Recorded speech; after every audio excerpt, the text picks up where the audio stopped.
So it's 21 days into this disaster, and I've made my second trip to Ruckle. I've tried not to be a looky-loo. I've been busy anyways. Both trips have either been by the invite of an owner or with an owner. And this time it was a Ruckle resident, Marty Menzies, who asked me to come and shoot some footage about what's inside those houses that all the looky-loos drive by. His problem with them is that they look okay from the outside, but inside they're horror stories. So today I went and I took a look. And for all you people who have been there and not been inside or haven't been there at all, well, it is a horror story. And here it is. Go for it. Okay, what happened here was when the water receded, these two houses were the two lowest places. So the water, when it receded, went straight out through there. It took his woodshed out and just made everything that's in the back just is all over the place. So this mess just on the other side of the fence, that was a shed. That was a shed. Yeah. You know, the guy's got a tool shed back there that was under 8 feet of water. So that you can see the line of the house here.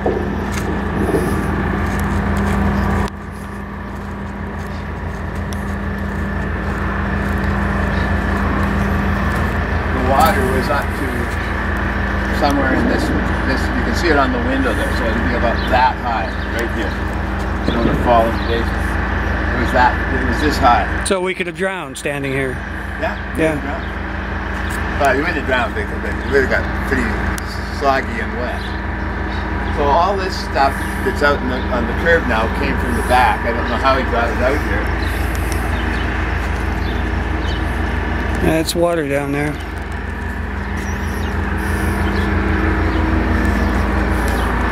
And a little loose there.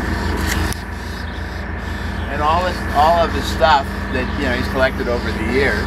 He's 73, and like all this stuff here. His welder was underwater. That was full of water. He tried to get his trailer out when he knew it was going to flood, and he punctured a tire, and then it came in so fast he couldn't change the tire. So he just had to leave it there. They were going to move it so that he could stand it. So I see the freezer just sitting on an angle there. I guess because it floated and moved? They just floated and moved. Yeah. But there's a set of stairs at the back here so you can walk out. There's still water underneath. Water in the crawl space, basement. Yeah, this is actually a basement. There's an 8-foot basement in there somewhere. Oh, geez. Everything's floated up, so this bit, there's two parts of the house, right? So you go down there into a basement. This is on piers, this bit here. And this was just like a mosquito pit. So I brought a gallon of commercial bleach and we poured it in there. And then the other side, so it killed off the mosquitoes and the smell. The first day my wife came with me and she was literally gagging. She'd never been in a house that had been in a disaster before.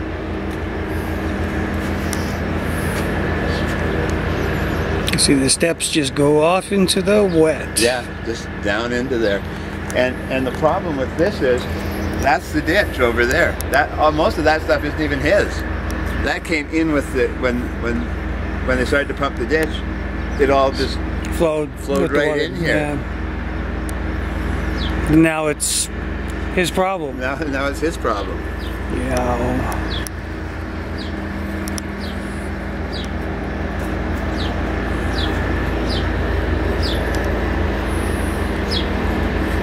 So when you go inside, which we're not supposed to go in, but we're going anyway, because we're law-abiding citizens.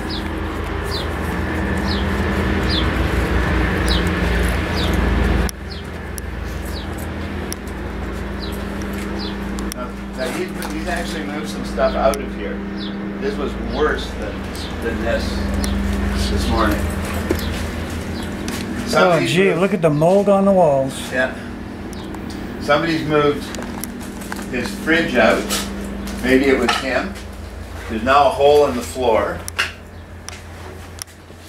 All this morning was all the fridge was right there. You couldn't move.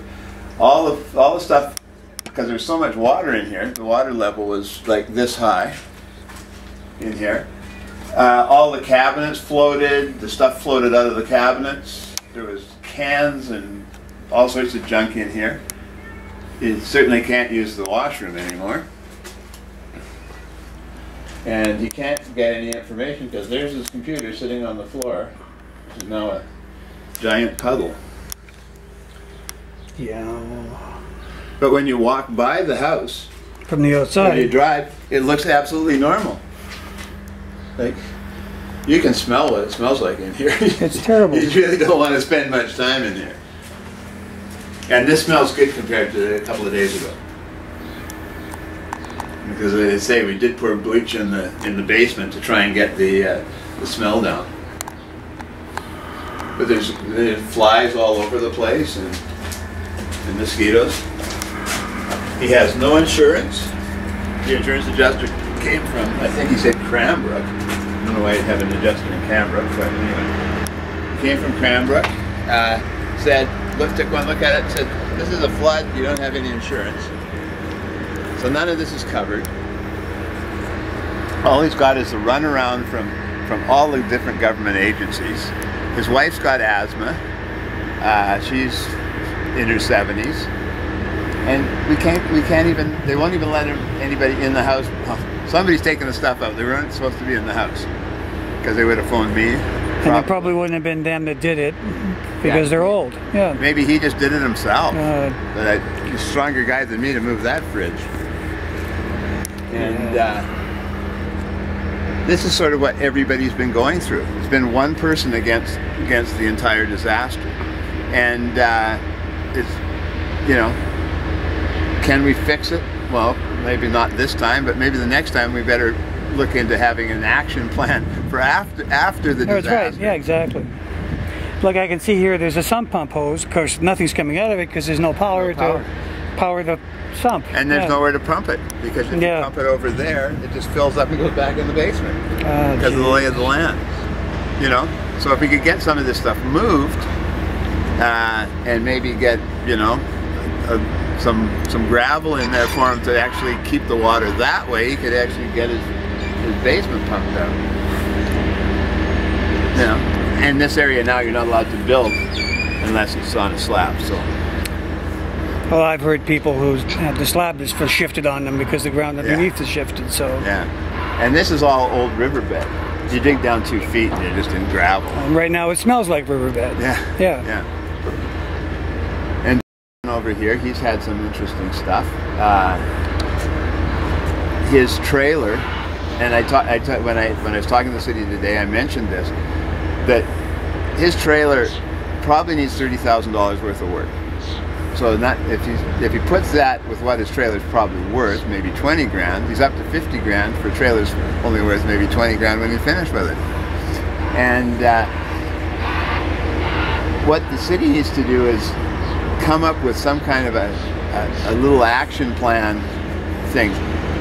You're not supposed to live in a trailer on your property, or have somebody else live on in a trailer on your property, but they should just waive that. They should have come out right away and say, that's gone. You know, we're not gonna. It's the bylaw. Go ahead, live there. We're not gonna bug you about it, right? Because a lot of people say, well, I'm not allowed to live on my property, and so that's something they could have done. Things like with his trailer, they could have said, okay, we'll allow you to put a similar trailer on. His is a 12 by 68. We'll allow you to put a newer style 14 by say 72 or something. Then they get more taxes too. But they're going to get more taxes. You can buy one like that in good shape up in Cache Creek or up in the Caribou or in Kamloops, where they have huge amounts of trailers for like $25,000. so he could put a better unit than he's got now on there for less money than fixing the one he's got. So he's in this quandary about what to do, and disaster relief has said you don't get anything, because the way they worked it out when they moved here, his mother holds the mortgage, and so she doesn't live in BC, so that's not her principal residence, so she's they not won't give her eligible. anything. Yeah. It's like, and now you're a renter, so we'll only give you a couple of grand for the stuff that he had in there. Yeah. Where he actually pays the money to the bank, takes it out of her, like, out of his account. It's just screwy. Here, which I think he's got 2 rental units there. That big white one over there, he rebuilt last year. He spent a whole year rebuilding it. That one's trash, and he's got at least $30,000 a unit here to get them back to rental. So he's going to be investing 60 grand that he gets absolutely nothing for to create 2 rental units. And they worry about rentals here, but they're not going to have any because people are not going to rent their houses out. Yeah. You know?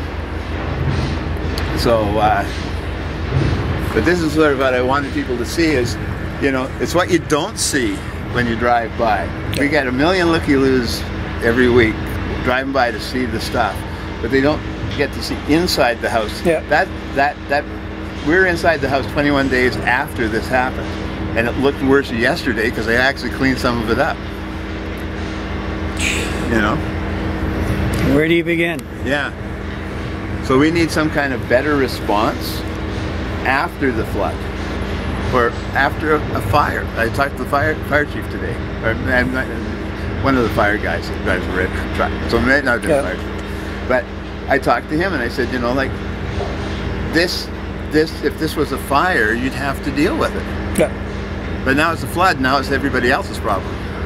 Mm-hmm. You know, trying to get the, you know, across the street, who I mentioned earlier, is from Czechoslovakia, and he said, if we were in Czechoslovakia, there wouldn't be anything on the street. They would have cleaned it up day 2. And here we are, day 21, and it's the first time I've seen a municipal, actually official person in Ruckle, other than Neil Krog, who was stuck here with us, right? That's right, because he's a resident. You know, Linda Larson, who I really don't like, and she doesn't like me for a number of reasons, but she arrived here. You know, she came down, took a look. Mm-hmm. You know, so more power to her. Well, and it's a, from my point of view, because I'm dealing with these people every day. I'm not just dealing with Herb or somebody else. I'm dealing with every one of these people every day. I'm bringing them supplies, right, so that they don't kill themselves, right? Mm-hmm. And checking to make sure they haven't fallen down and broken their hip or stuff like that. Because nobody else is. Nobody else is. Yeah. You know, if you've got no power, you can't make a phone call anymore. You know, and if you're sitting on the floor in a puddle of water, there's no use. And if you have a cell phone, you can't charge it up once it's gone. Yeah, I get it. You know, it's all this thing. And although they said, oh, that we have information at the post office, if you can't get to the post office, it doesn't do you much good. Yeah. One of my neighbors doesn't have a vehicle. You know, so they depend on going and stuff. And today was the first day I actually realized there was information at the post office, and I go get my mail there. That's good. Okay. So your house, did you guys get water inside? We had water come in through the floor, yeah, but it was like river water, and it was very clean. So it looked like tap water. I was just telling you this, but I found last year there's an old dry sump right beside my house, so I pumped it all out, and I think what I'm going to do next year, if we get high water, is I'm just going to turn around and actually put a pump in there and pump the dry sump out, so I'm not pumping out of from underneath my foundation. I'm actually pumping from around the house. See how that works. I'm in talking to, you know, he just found out that they're not going to give him a penny to fix his house, and we're walking around. He said, well, come with me and tell me what you think of my cabin, this cabin over here. Well, and I said, well, you know, it's a one-bedroom cabin. There's a little crawl thing goes up into the attic. There's a toilet, you know, washroom, and a small kitchen. The thing's like 16 by 60. So he says, well, this afternoon to do something, I'm just going to pull the siding off. It's an original cabin, probably from the late 1800s, early 1900s. It's all logs, all hand-hewn logs, and it's kind of interesting. I said, well, whatever you do, don't tear it down. You know, I said, if nothing else, you got a piece of history, turn it into a workshop or something. And so there are little things that are kind of neat on that, and that kind of brightened his day after having all this trouble with not finding he has no insurance, that he has no coverage from flood damage, and so maybe he'll look at fixing that up temporarily to live in, because it's not that it's dirty inside, but it's actually not that bad, and be cheap to do, and they can move into that and then worry about what they're going to do with the trailer. Because young families don't have $30,000 in the bank to spend on fixing a house. And the other thing I worry about, and a number of other people have mentioned, what happens if people abandon these places?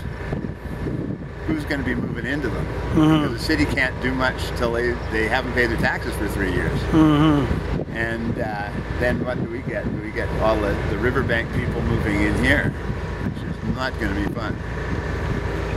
You know, and in this area, especially along this little corridor here, the lots are very small, and the houses are very close together. So if, say, he abandoned his house and somebody moved in there and burned it down, chances are good the one next to it is going to burn down, the one next to it is going to burn down.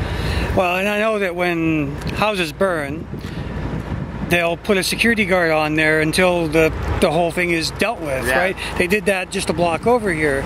I've seen that and on Second, but in this case, when the insurance company has basically turned their back on it, nobody's going to guard this place. No. And then during the flood, we had the police that came in were just incredible. That's not to say that the ones we have. Yeah, but we had lecturers. We're short-staffed, right? And everybody knows that. But they came in. They came down and introduced themselves every day. They knew the people that were here, that were staying. They knew what houses they were looking after.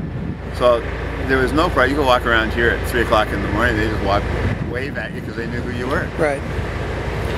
And now we're back to the regular policing. We lost that. Yep. We do have security patrols.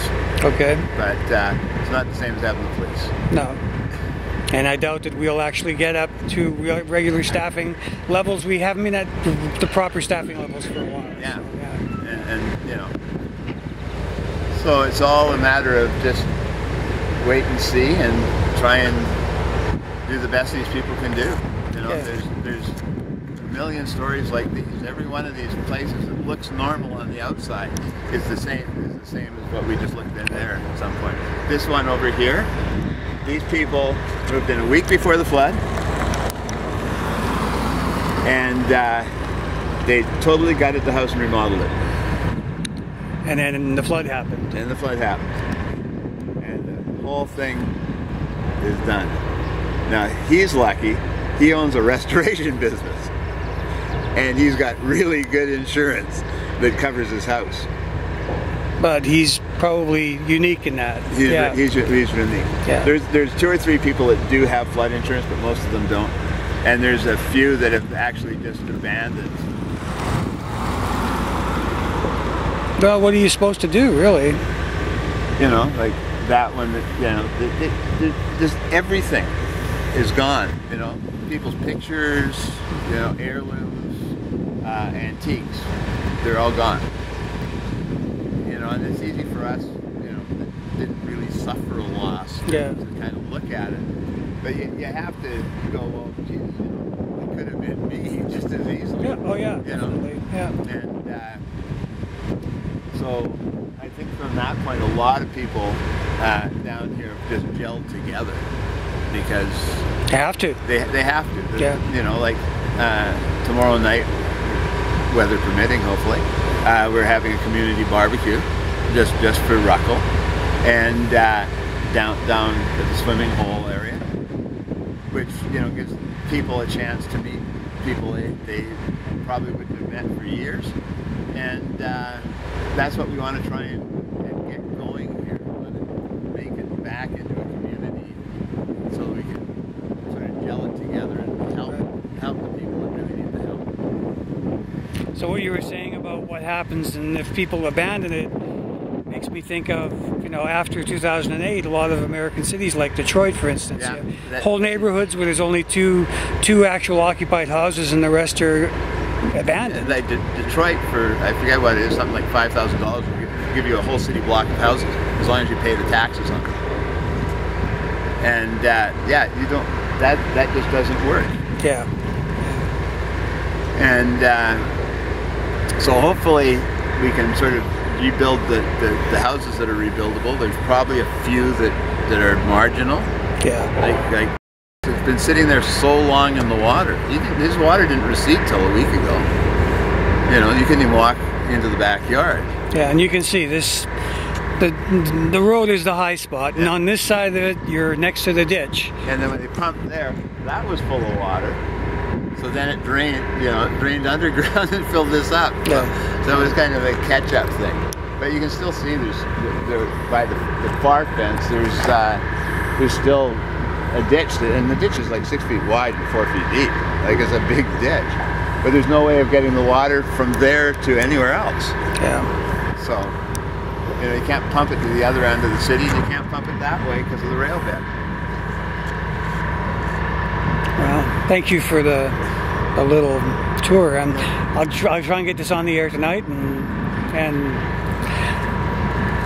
get it as far and wide as we can. But basically the people are hurting, and they want some answers, but